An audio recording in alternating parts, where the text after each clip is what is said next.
председателе. Не планирав да се јавам за реплика, меѓутоа бидејќи бев спомнат.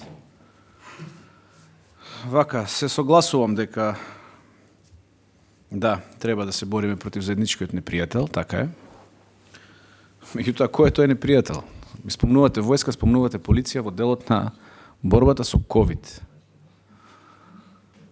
Ајде малку да бидеме сериозни, луѓе. Значи, борбата со ковид треба да ја прават лекари.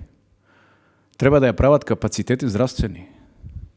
Тоа значи, ако веќе ја вклучувате армијата, требаше да се направат оние стационари што постоеја во армијата. Да се вратат во функција, во секој гарнизон ги имавме. Па да се растеретеше здравствениот систем. Тоа е функцијата. И така требаше да се оди. А не да бидат војниците чувари. Тоа што го кажувате, јас многу добро разбирам кој има право да нареди и врз основа на кој закон.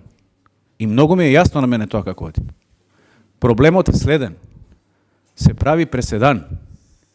Не може униформирано воено лице да биде на улиците, како што е сега. Зошто ова го кажувам?